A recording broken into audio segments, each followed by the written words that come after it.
kasama ang kanyang misis at ang kanyang ina. At kahit na araw dapat ng pahinga, nag-ensayo pa rin si Pacman bilang paghahanda sa bakbakan nila ni Antonio Margarito 6 na araw mula ngayon. Mula sa Los Angeles, sa California, nakatutok si Chino Trinidad. Muli na namang pinagpaliban ng pambansang kamao ang kanyang pahinga sa araw ng linggo dito sa Los Angeles para hindi mapatid ang 2 linggong araw-araw na pag-iensayo. Kung kasipagan lang talaga, hindi matatawaran ng WBO welterweight champion.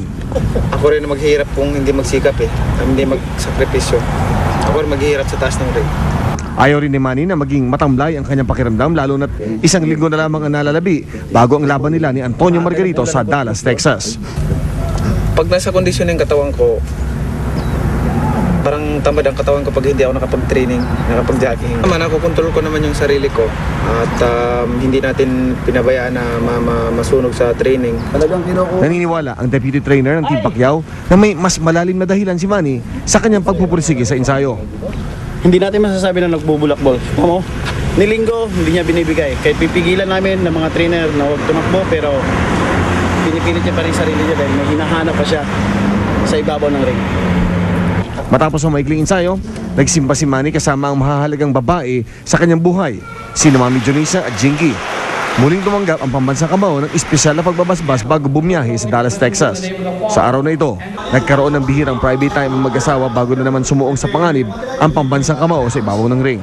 Samantala, sa ngalan ng milyon-milyong Pilipinong sumusubaybay sa pakikipagdigma ng pambansang kamao, isang mahalagang mensahe ang ipinarating ni Presidente Noynoy 1 araw bago umalis ang pambansang kamao papunta ng Dallas, Texas. Mula sa Los Angeles, California, Chino Trinidad, nakatutok 24 oras. Nagrally kanina sa tapat ng embahada ng bansang South Korea ang ilang militante. Kasama nila ang ilang mga Pilipino na pinadipot o pinatapon mula sa South Korea nitong katatapos na linggo o weekend. Idinaing nila ang umano'y hindi makatarungang pagpapabalik sa kanila dito sa ating bansa at ang kawalan daw ng aksyon ng Department of Foreign Affairs sa pangyayari. Ang 5 ipinadeport ay dadalo sana sa G20 Summit na ginaganap sa South Korea. Sa kanilang programa kanina, isang tinatawag na open letter ang pilit nilang ipinaabot sa mga tauhan ng embahada. Pero dahil walang tumanggap, ipinaskil na lang nila ang sulat sa gate ng ahensya. Ayon naman sa ating DFA, pinag-aaralan pa nila ang pagsasampa ng tinatawag na diplomatic protest laban sa South Korea. Yun nga ang problema. Imbis na sabihin sa amin ang totoong dahilan, hindi kami binigyan ng paliwanag. Pero malinaw sa amin na ang layunin nila ay pigilan kaming makapasok para hindi kami makapagprotesta, para hindi namin masabi ang aming kritisismo sa G20.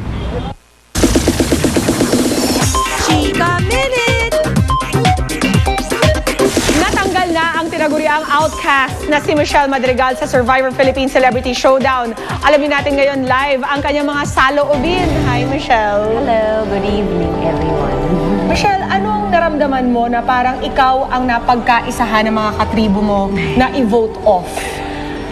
Well, syempre nalungkot ako dahil sumali naman talaga ako para manalo. But then again, in-expect ko na rin kasi nga alam ko kung paano yung nangyayari dun sa show. Parang inisip ko, okay, after ni Ira, alam ko ako na. Kasi yung mga natitira doon, parang ayaw nilang, alam mo yun, ayaw nilang gumawa ng bagong alliance or whatever. So, in-expect ko na ako na yung matatanggal. Tsaka ang sinasabi mo sa akin kanina, tinaguri ang outcast ka kasi talagang ang tanging kakampi mo lamang talaga dun sa island ay si John. Yeah, so, actually, tinanggal na si John. Actually, nung tinanggal na si John, ang kumausap lang talaga sa akin na sobrang na-touch ako was Ira. Sa kanilang lahat, sobrang parang nung tinanong nga, parang sabi ko, ay, wala na akong katabi matulog. Kasi alam ko, hindi naman lahat gustong katabi. Si Ira lang yung nag-offer na, o sige, dito ka na lang sa tabi ko. And then yung iba daw nag-react.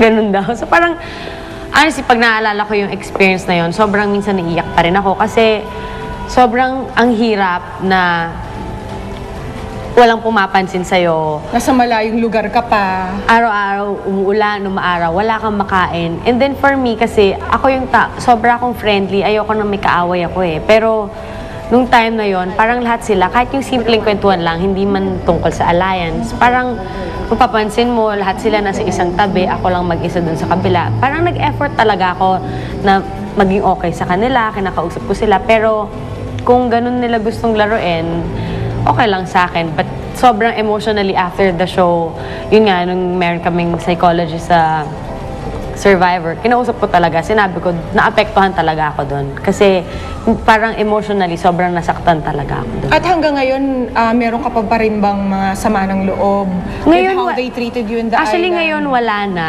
Pero mahirap na lang ako mahirap na lang ako maniwala when it comes to like friendship. I don't know why. Siguro yun yung naging epekto sa akin ng Survivor. Parang minsan ko may sabihin ka sa akin, parang nahihirapan na akong maniwala sa'yo. But then, I'm okay. Parang sa akin wala naman akong alam mo yun, wala akong sama ng loob sa kanila or anything kasi yung pag-vote out naman sa akin, it was part of the game. Kahit ako naman, kung nandoon ako, kasama talaga sa game yon. Alam naman namin lahat yon. But may mga things lang na hindi ako matanggap minsan, like yung mga personal na bagay na nasasabi about me and John, yun yung hindi ako nag-agree. Did you think na yung galit sa'yo or medyo plot ni Aubrey Miles against you was something personal, Michelle? Actually sa akin, Her being the ex, of course, of John. sa akin your wala boyfriend. talaga sa akin yun eh. Actually inisip ko pa nga baka okay kami, baka nung nakita ko siya nung first day pa lang, baka pwede ko siya makausap kasi wala naman talaga kaming problema. Pero yung pinaka-hurtful para Doon na sa'yo lang. na ginawa niya? Yun nga, yung mga, siguro may mga times na, ngayon ko lang kasi napapanood yung interviews and all that. May mga stuff na nasasabi siya minsan na hindi ako nag-agree, na parang, Katulad ng? I don't know, like, minsan wala naman kasing kwento yung mga comments niya lang. Like, kunyari, kay John, merong isang challenge doon na hindi naman wala kaming naitulong dalawa. Kaming dalawa. So, and then, bigla siya nag-comment na, ayan naman si John, being bossy. Ganyan naman kasi yan eh, kahit nung kami pa, ganyan. So, for me, parang sa akin, kung wala ka namang natulong dun sa challenge, huwag ka nalang magsalita kasi nakinabang ka rin naman sa reward.